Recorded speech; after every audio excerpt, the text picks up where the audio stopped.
eso debe dejarse ver, porque de lo contrario seríamos ingratos, en lenguaje popular malagradecidos y todo lo que le quieras colocar en esa dirección. Allí en Mateo capítulo 13, sería bueno que todos nosotros pudiésemos mirar las parábolas. El método predilecto de Jesús en su enseñanza a las multitudes, y de las parábolas tomamos este tema en el que estamos, de la parábola del sembrador, y no solo la sesión inicial de esta parábola, sino también donde Jesús explica su significado. Y de ese explicar su significado, miramos no solo al que siembra la semilla, sino también al enemigo espiritual, a Satanás, queriendo robar esa semilla o impidiendo que esa semilla nazca, crezca y lleve ¿qué cosa? Lleve el fruto para la cual fue dada. Y en esa gran serie de parábolas, interesante que aún después de mirar la del sembrador desde lo individual y recordando que cada terreno representa vidas, representa una persona, y desde esa persona cada terreno representa corazones. Después se habló del trigo y la cizaña, ya en un sentido más amplio, para connotar el mundo. Y interesante que en la del sembrador aparece el enemigo para dañar los corazones duros, distraídos, corazones inestables, etc. Y ya en la del trigo y la cizaña, que toca de un marco muy amplio, generar el mundo, también aparecen los hijos del malo, los emisarios de Satanás, también cumpliendo sus propósitos. Pero mi énfasis no está allí, sino en lo que sigue después de esa parábola del trigo y la cizaña, allí en Mateo capítulo 13. Y en el versículo 44 de Mateo capítulo 13 hay dos parábolas para los biblistas por su extensión, su poca extensión o su corto, ¿qué diría yo? El mensaje, por decirlo así, o la extensión, el corto relato. Algunos no lo califican ni como parábolas en sí, sino como una mera comparación. Técnicamente lo llaman un símil parabólico, teniendo en cuenta que la narración es muy corta y se va a diferenciar de la parábola clásica, en la que hay el relato es muy extenso y aparecen muchos elementos. Ya sea parábola o una mera comparación para los bachilleres hacia arriba y los que no hayan hecho bachillerato, que hayan leído algo de español, de literatura, ese símil parabólico, esa comparación. Hay dos allí que quiero mencionar, del verso 44 al 46.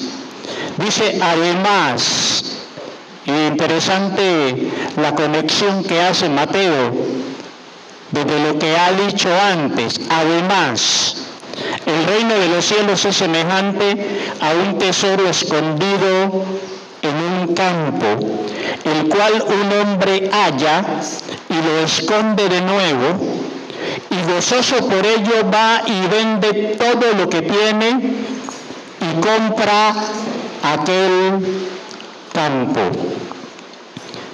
También el reino de los cielos es semejante a un mercader que busca buenas perlas, que habiendo hallado una perla preciosa, fue y vendió todo lo que tenía y la compró.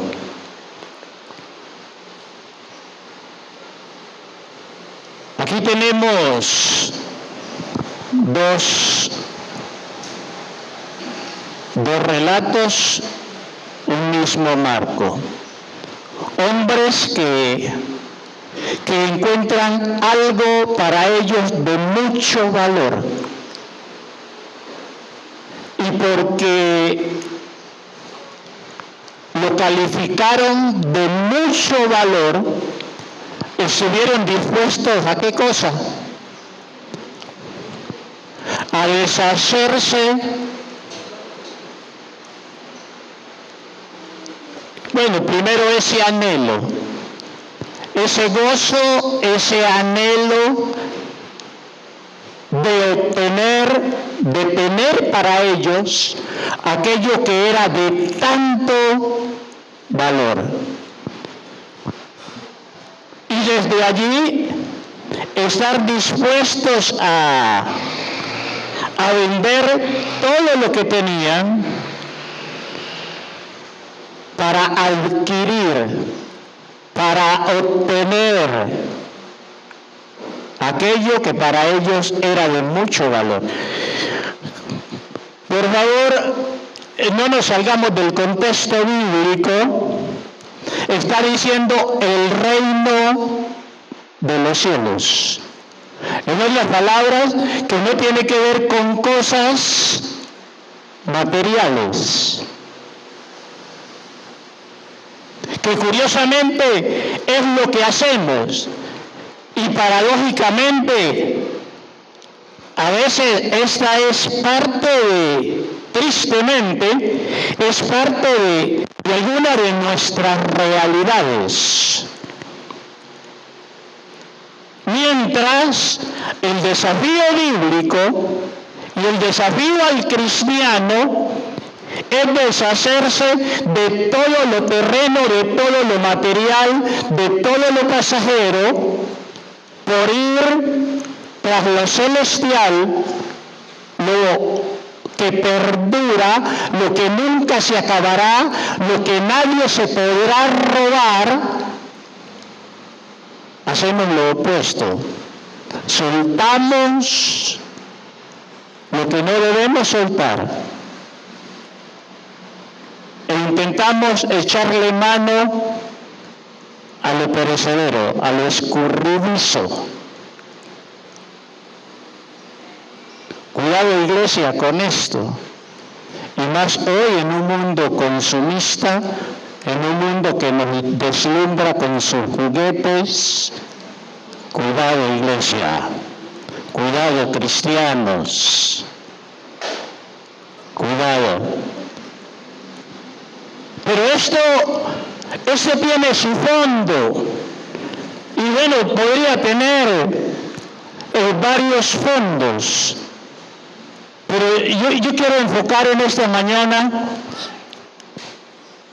algo que seguramente no hemos entendido y se hace necesario si realmente hemos de vivir la vida cristiana como debe ser. Algo que se da mucho, a veces mucho en las congregaciones y aún, bueno, de los diferentes ejercicios durante el culto. Y aún en esta mañana se dio en medio de nosotros. Y no es la primera vez que se da. Y es que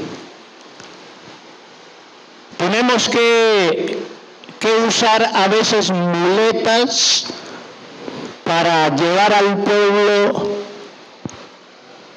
al nivel que creemos, al nivel donde creemos que debe estar. Muletas o empujarlos o motivarlos, arengarlos, se diría mundanamente, y de inmediato vemos el efecto. Y podemos decir, lo logramos, llegamos donde queríamos.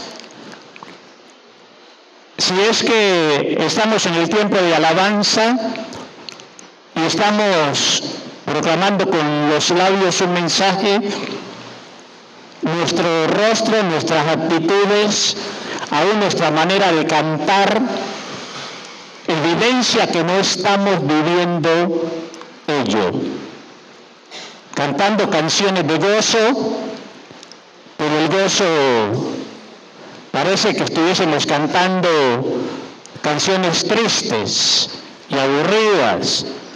Proclamamos grandes cosas de Dios y del mensaje cristiano, pero aún a veces en el momento de proclamar esas grandes cosas, algo en nuestro ser, en nuestro cuerpo, está dando un mensaje totalmente opuesto. Pero voy a algo. Cuando percibimos esas cosas, usamos la muleta, empujamos, pisamos un poquito más fuerte el acelerador y el pueblo responde.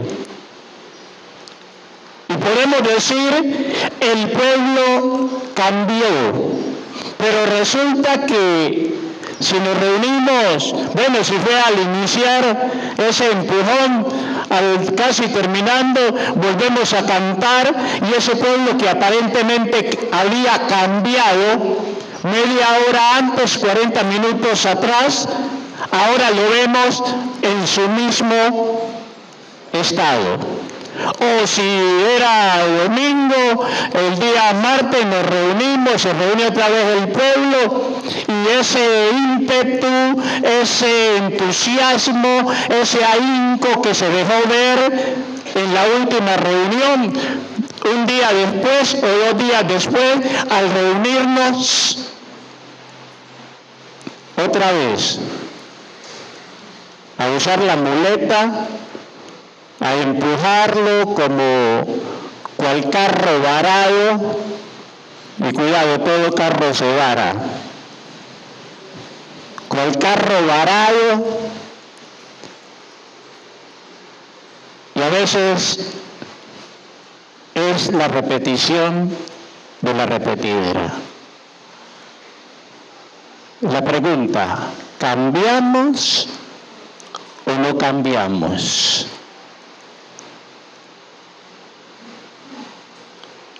Y si eso se repite y repite, no hemos cambiado. Y es allí donde viene la pregunta. ¿Qué es un cambio? ¿Qué cambios necesita realmente el cristiano para responderle a Dios?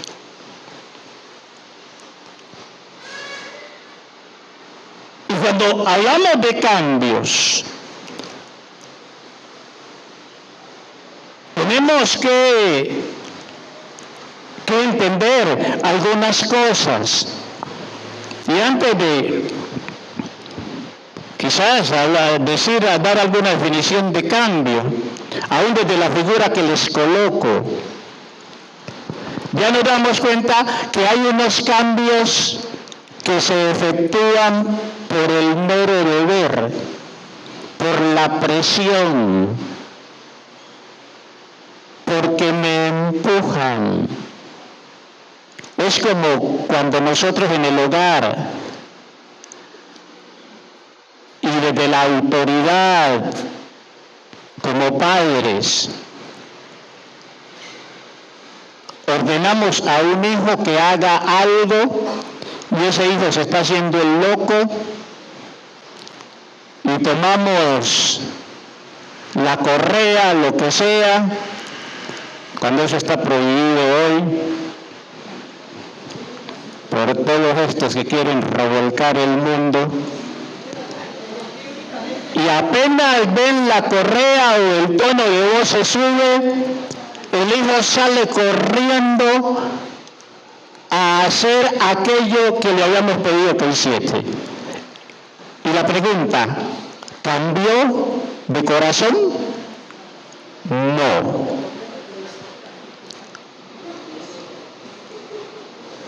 No cambió de corazón.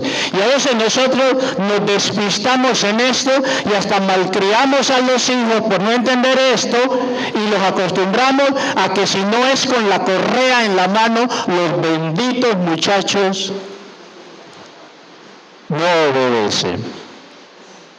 Y si eso es verdad, que es un cambio solo por el deber, ¿qué está haciendo falta? Un cambio de corazón, un cambio en el ser.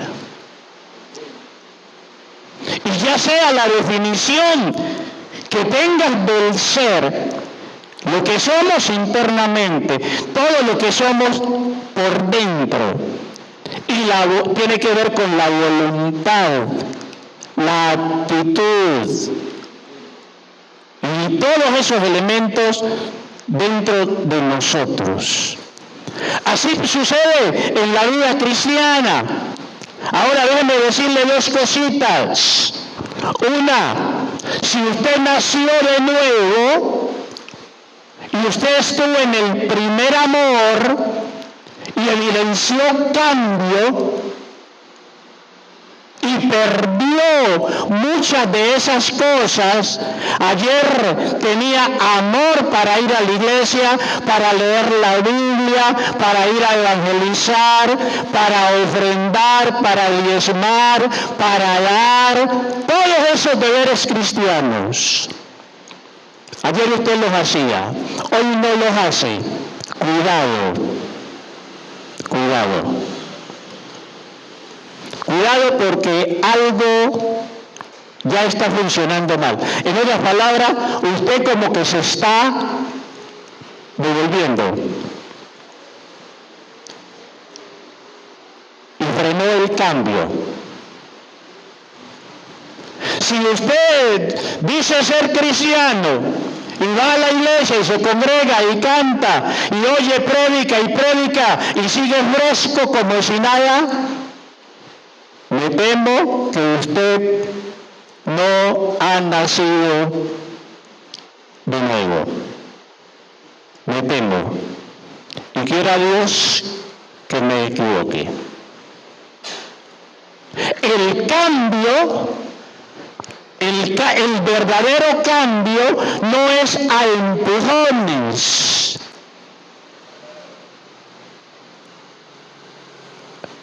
Un cambio en la adoración y en cualquier deber cristiano no es porque nos arengan.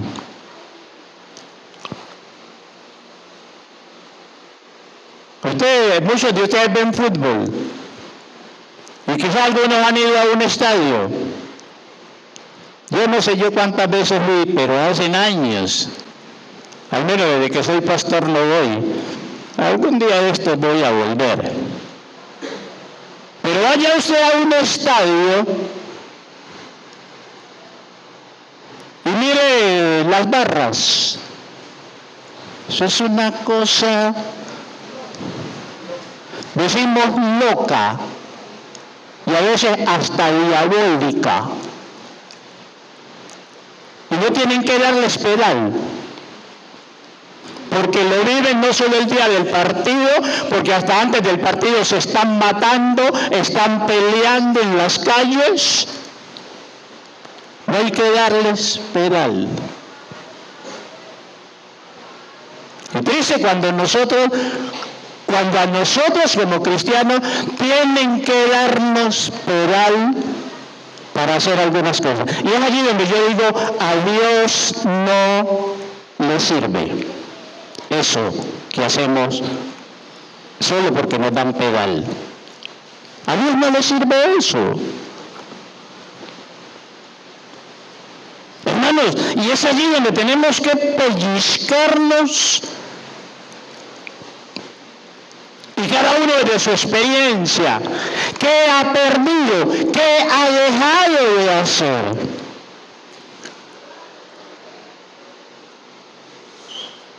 ¿Qué hemos perdido? ¿Qué estamos perdiendo? ¿Qué hemos dejado de hacer? El mensaje del Evangelio es muy grande, es glorioso. Pero a veces nuestras actitudes, nuestras vivencias distan de eso, que es el mensaje del Evangelio. Pues yo quiero hacer ese alto hoy para que nos confrontemos con esta realidad y necesidad de cambios profundos en nuestra vida. Cambios profundos. No tenemos que ir muy lejos. Y no me voy a demorar hoy, solo voy a dejar el desafío. Pero no tenemos que ir muy lejos para comprender lo que es un cambio. Y en términos, ¿qué diría yo? Sencillos, normales. El cambio tiene que ver con pasar de un estado, una condición inicial a otra condición.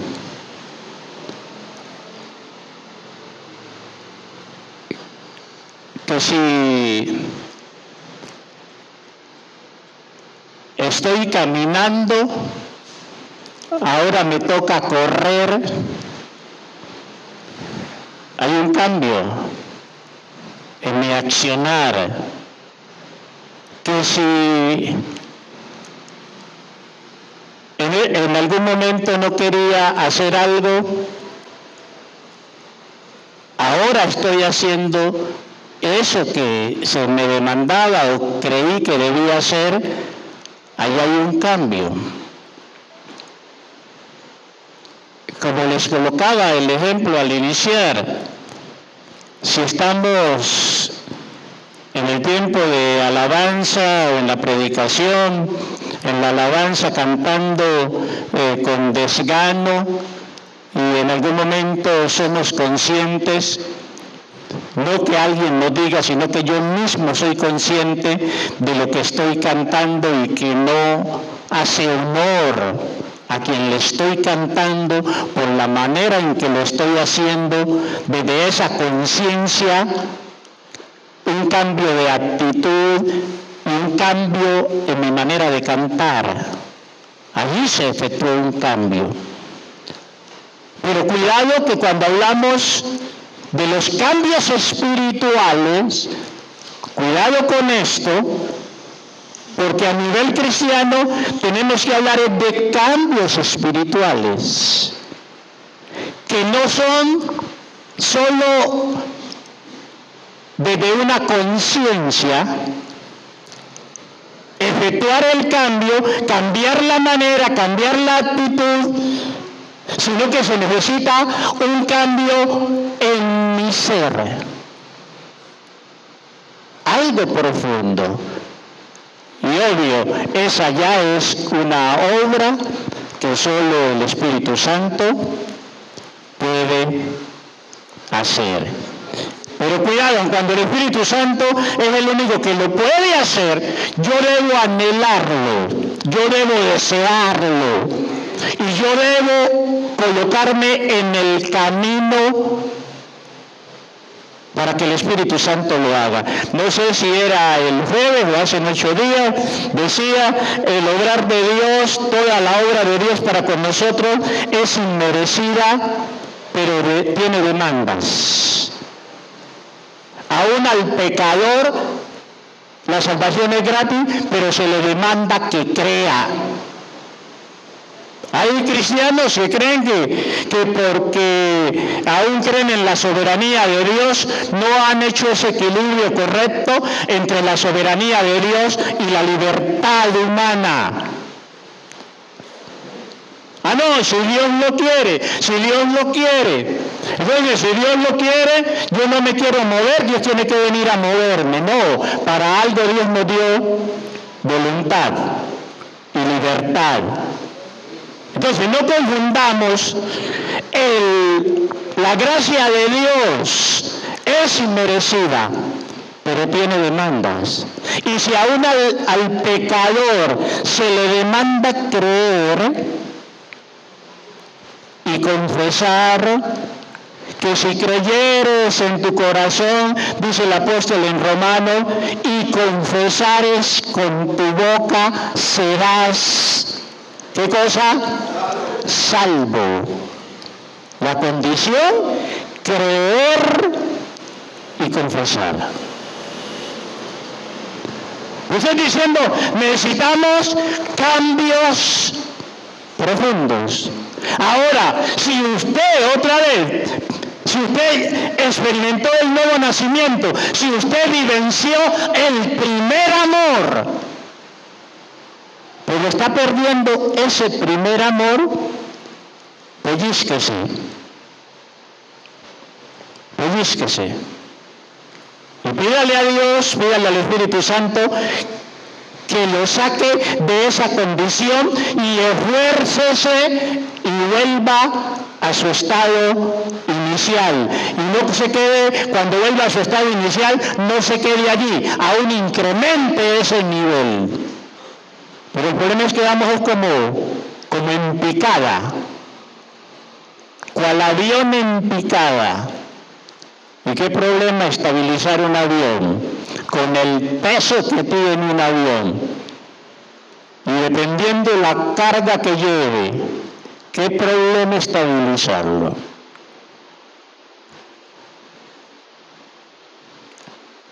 Les dejo 2 cuadros.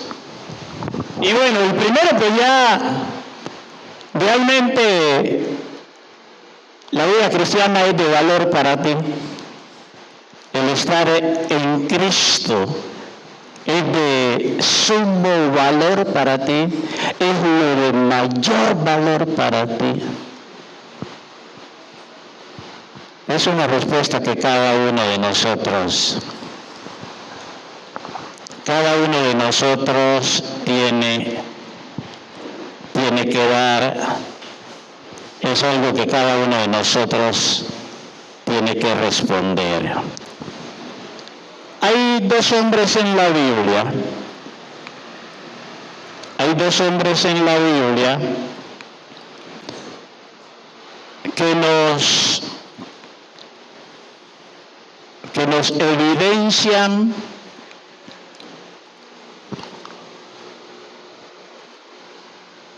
el lado negativo de lo que estamos hablando, pero también el lado positivo de lo que estamos hablando. Allí en Mateo, dejemos Mateo, estamos en Mateo, dejemos Mateo también. Y obvio, cuando Jesús da los principios seguramente se va a encontrar con pacientes que evidenciaron lo que él había predicado. Y ahí en Mateo 19,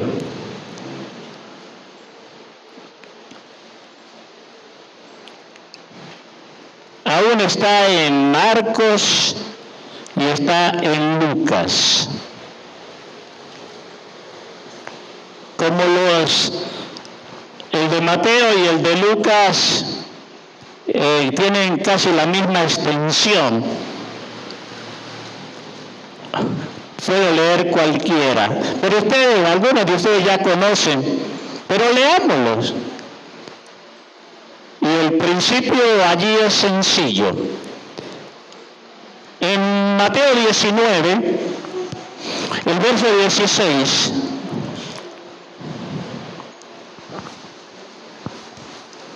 dice, entonces vino uno y le dijo, Maestro bueno, ¿qué bien haré para tener la vida eterna? Él le dijo, ¿por qué me llamas bueno? Ninguno hay bueno sino uno, Dios. Mas si quieres entrar en la vida, guarda los mandamientos. Él le da los mandamientos, le dice cuáles mandamientos, etcétera. Ahí en verso 20, el joven le dijo, todo esto lo he guardado desde mi juventud. ¿Qué más me falta? Jesús le dijo, si quieres ser perfecto, anda, vende lo que tienes y dalo a los pobres, y tendrás tesoros en el cielo. Y ven y sígueme. Oyendo el joven esta palabra, se fue triste porque tenía muchas posesiones. Entonces Jesús dijo a sus discípulos, de cierto os digo que difícilmente entrará un rico en el reino de los cielos. Otra vez os digo que es más fácil pasar un camello por el ojo de una aguja que entrar un rico en el reino de Dios. Sus discípulos oyendo esto se asombraron en gran manera diciendo, ¿quién pues podrá ser salvo? Y mirando a Jesús les dijo, para los hombres esto es imposible, mas para Dios todo es posible. El reverso de este cuadro es Zaqueo el publicano, cobrador de impuestos. Interesante que estos dos hombres se encuentran con Jesús, pero las respuestas fueron totalmente diferentes. Ese cuadro de Zaqueo seguramente todos lo hemos leído. Un hombre que anheló ver a Jesús y como era un gigante en estatura, no era ningún gigante, era pequeño de estatura. Sabiendo que Jesús pasaba por cierto lugar, él fue en ese deseo de ver a Jesús, pero la multitud era tan grande. Y esto nos lo enseñaron desde niño. ¿Y qué le tocó hacer a Zaqueo? Subirse a un árbol para ver a Jesús. Cuando Jesús le ve, le dice, Zaqueo, desciende porque la salvación ha llegado a tu casa. Y sí que se evidenció esa salvación. ¿Qué hizo Zaqueo? Inmediato de su encuentro con Jesús, dice, la mitad de mis bienes la doy a los pobres, y si en algo he defraudado a alguien, duplicado. Una palabra que a nosotros se nos olvida a veces, restitución. Restitución. Y es bueno guardarla, yo la guardo, yo la tengo en mi mente y en mi corazón. Restitución. Y si en algo he defraudado a alguien, se lo devuelvo 4 veces más. Restitución.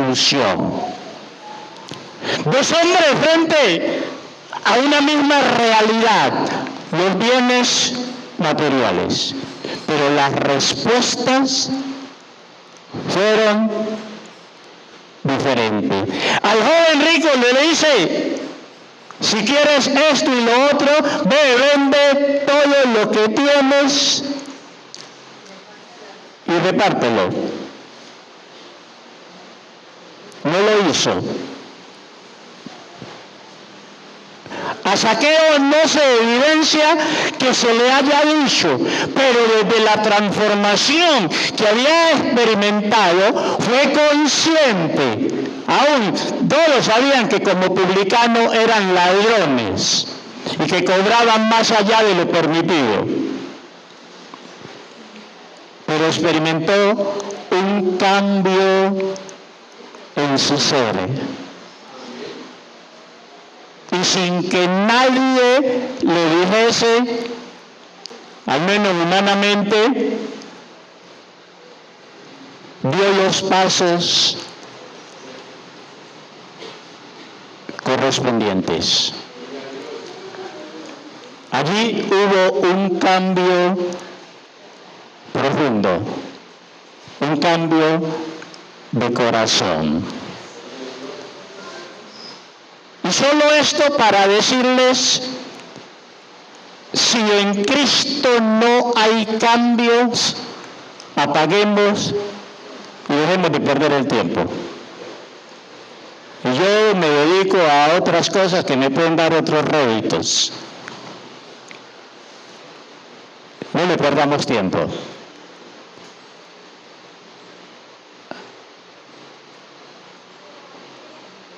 Pero si en Cristo hay cambios, no perdamos, por un lado, lo que Cristo ya hizo en nosotros. No lo tiremos a la borda, no lo despreciemos y aún vayamos a niveles más profundos.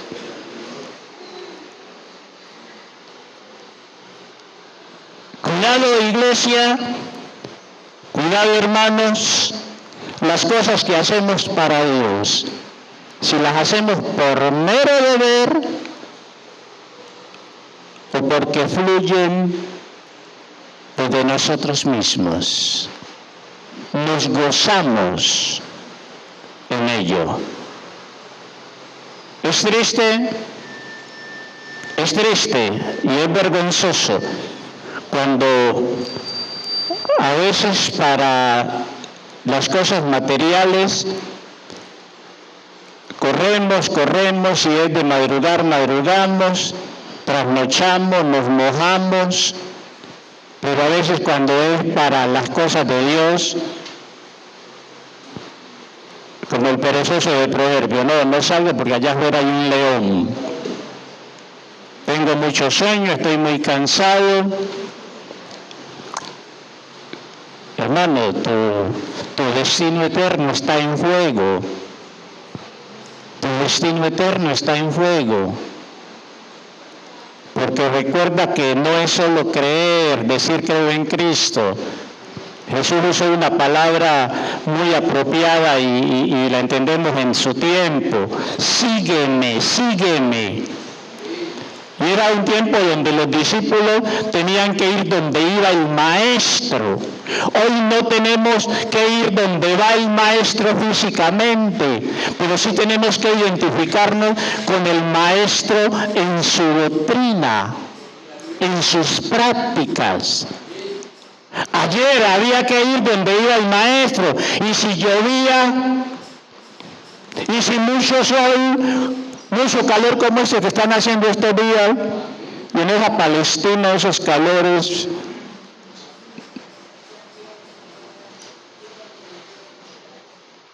Ayer era así, Y esa palabra es muy diciente. Sígueme.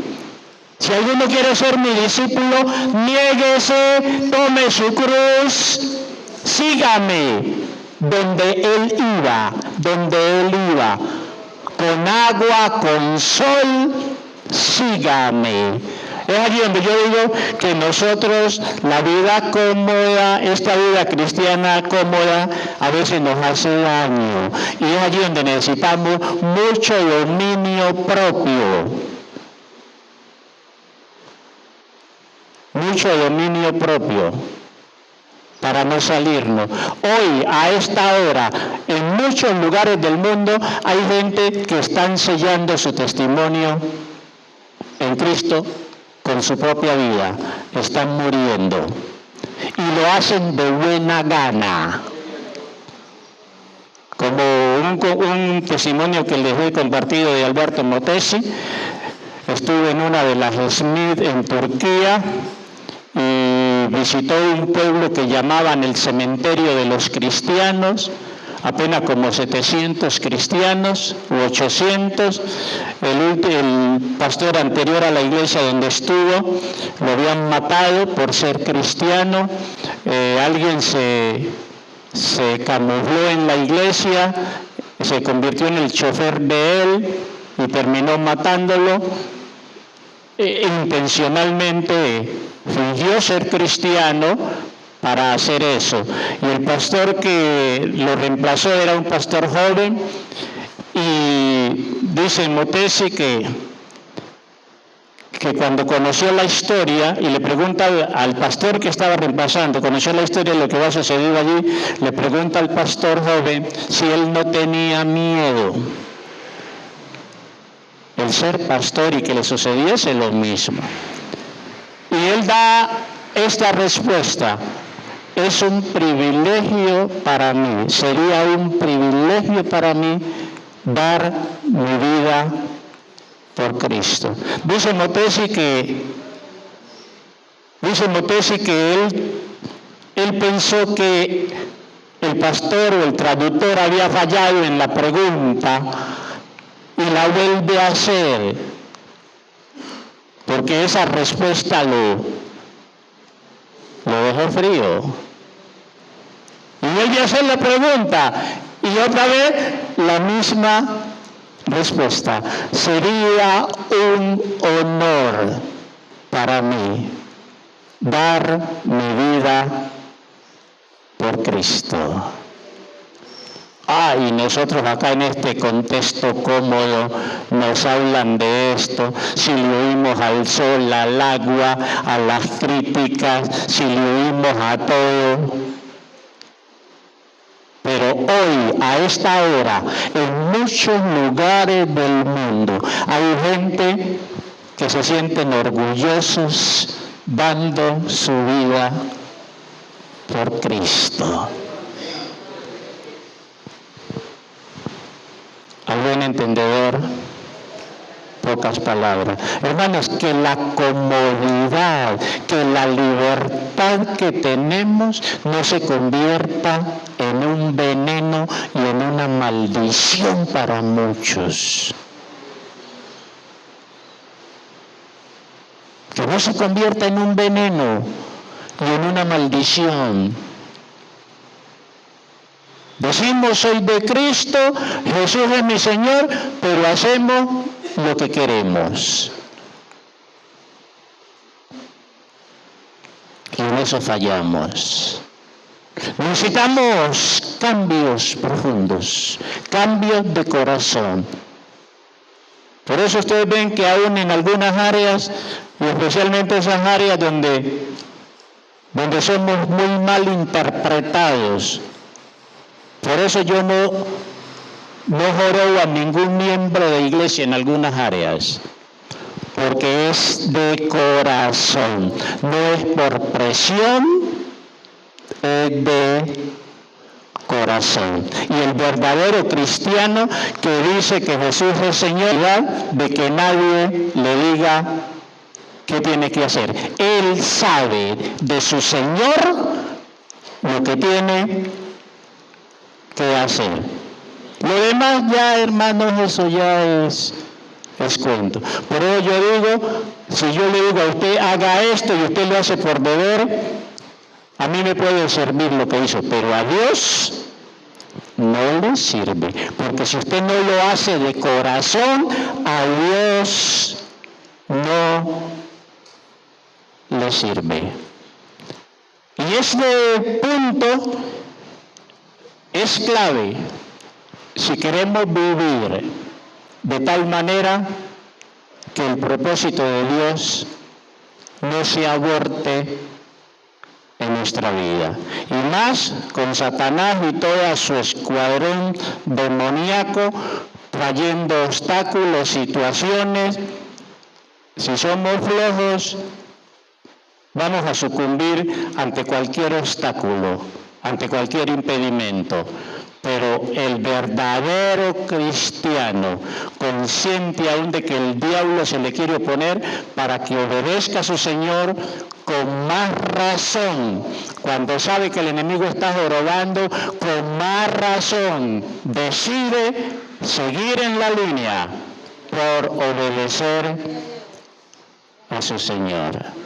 Que el Señor nos dé entendimiento en esto y que en cada área de nuestra vida cristiana evidenciemos que hemos cambiado. Mostremos que Jesús es Señor en nosotros y que ese denuedo, ese coraje, esa valentía que mostramos en lo natural, en la vida cristiana, se debe ver con mayor fuerza, que se debe ver el denuedo del Espíritu Santo en nuestras vidas, en lo que hacemos, que se debe ver el amor, la pasión por Cristo, y eso no lo venden en la tienda.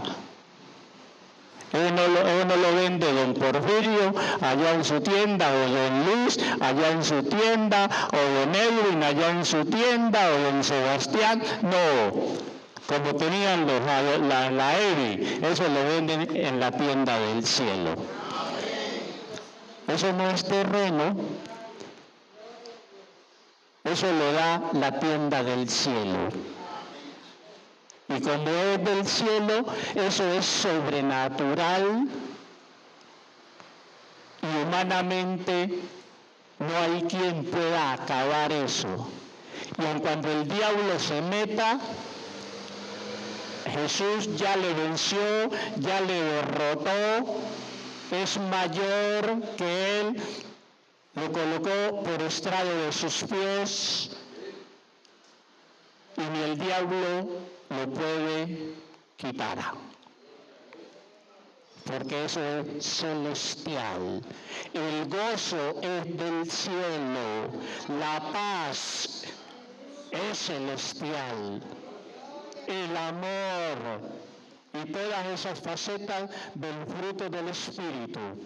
Eso no es terreno, eso es celestial. Y con todas esas cosas, el Señor nos equipa para que lo representemos dignamente como sus embajadores. Que Dios nos dé entendimiento, que Dios nos dé sabiduría.